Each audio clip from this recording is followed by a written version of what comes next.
So I've now realized why Donald Trump is so often bringing up IQ. Elon has high IQ.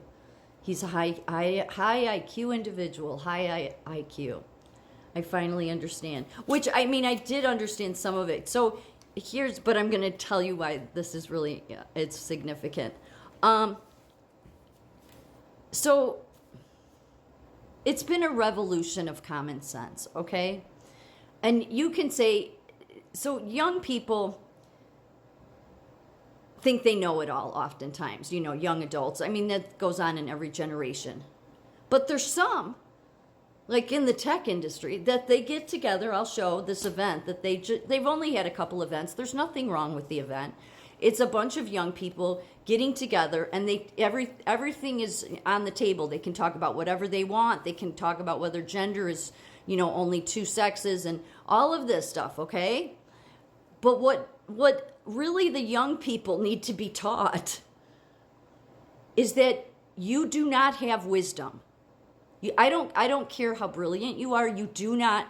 When you are young, you do not have wisdom. The university cannot teach it to you. Nobody can. Because, well, there's common sense, but wisdom goes beyond common sense. Because wisdom is the place where you can discern, where you know lasting truths. It comes with time. There's a reason that people that are older than you are wiser. And so, this has gone on in every generation. You write the older people off and you just say, oh, they're just, they don't know what they're talking about. No, we were once your age. We were. And did the same damn things. Okay? But the thing is, we didn't have wisdom. And that's probably what should be taught to young adults more than anything. Like, there should probably be a class on that in every university, is that we cannot teach you wisdom. I don't care what anybody says, you can't.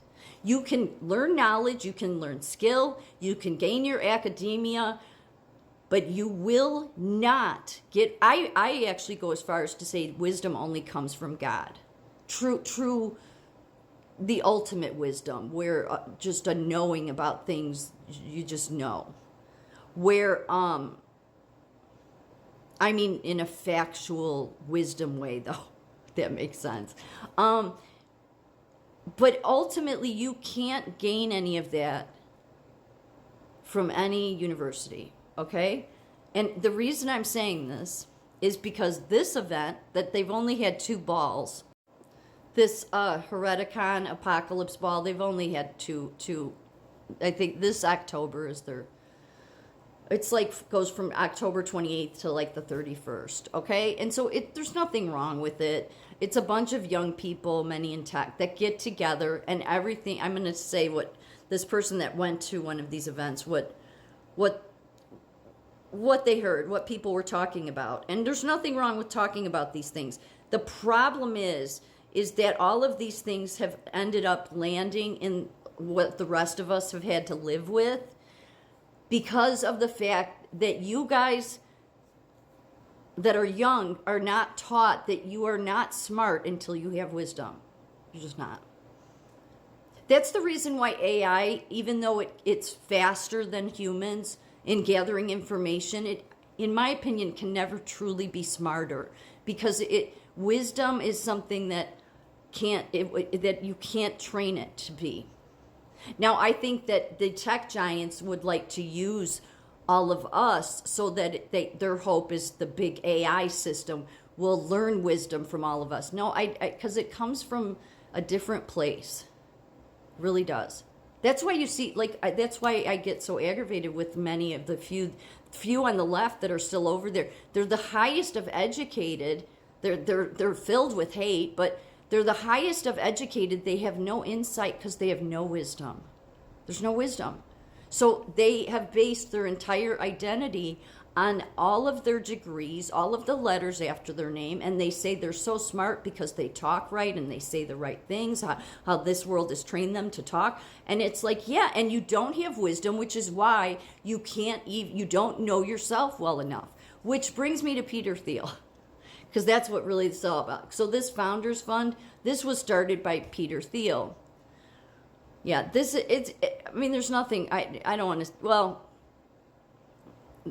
it's just a lot of young people that, again, Peter Thiel himself, he doesn't. Peter Thiel, with as intelligent as he is, because he did write a book back, is it the early '90s or early 2000s, maybe, a book called The Diversity Myth. So this diversity crap started on the campuses, yeah, and then that's where it all starts. On the campus, like, is anybody learning anything on the campuses? What's the point to them? There's either secret societies or just all this nonsense going on. But so he did say, and this was from a year ago, somebody was interviewing him, and people are fascinated listening to him because you're always trying to get to who the real Peter Thiel is. The problem is Peter Thiel can never show you who the real Peter Thiel is because he himself does not know who he is. Because he's wildly intelligent, okay? He is. He said that when you see DEI, you really need to just realize, you need to just say to yourself CCP, which is, CCP means Chinese Communist Party. He said the two are, that go hand in hand. But the diversity stuff, it all started in the campuses. But the problem with this, and there's not a problem with these young people that get together for, and it's like I said, it's the apocalypse ball, they call it. But so here's somebody who went to they've only had one ball. And it said one of the speakers discussed the reality, genetic component, and importance of IQ. Okay, so research on IQ tests and their significance as predictor variables is one of the few areas of social science research that is consistently replicable. The speaker raised the thorny issue that higher IQ, even after controlling for socioeconomic status, correlates with lower crime rates, greater mental health well-being, and greater self-control. Oh, absolutely not. No, like, look at the tech people. They have the highest of IQ and they have no self-control. They're reckless in what they do. But this is what I mean. And again, there's nothing wrong with having these discussions. It's just, this is why these people place IQ as that's what's most important. No, that's why Trump has brought up the common sense revolution, because without it, these people with the high IQs, look at what they've done. Because they don't have wisdom, they can't see what they've created. IQ is not what makes you smart. That is an added thing that you can have once you gain wisdom. There's a reason you don't get to go learn wisdom either. Since IQ correlates with many positive traits and life outcomes, okay, members of the audience further suggested that it is crucial to choose one's mate based on IQ, race, and country differences in IQs where they were raised. Where were also raised, since there is considerable evidence of an unequal distribution of high IQs. Yeah, so the other problem you youngsters have is, and you're not interested in God, okay? But or you just want, the fancy, frilly stuff like this picture, like a Burning Man, and oh, I'm so in with God. No, God is a much humbler experience. Like, that's the other thing. Like, especially when you're young, there's just not a lot of humility there, because again, that comes with wisdom.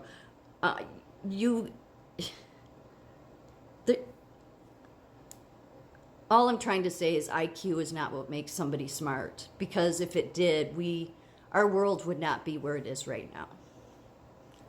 Look at where we're at. These IQ truths help explain unequal education, crime, and wealth outcomes, yet liberal academics post that uneven outcomes are due to systemic racism or unfair systems such as the justice system. Well, part of the problem here, I'm going to follow this up with another one because I want to go into what they say about the gender. And again, there's nothing wrong with them having these discussions or this ball. I mean, it's just young people getting together. But my thing is that at least somebody needs to let the young people know, and it should be a class, that your professors have no wisdom and neither do you.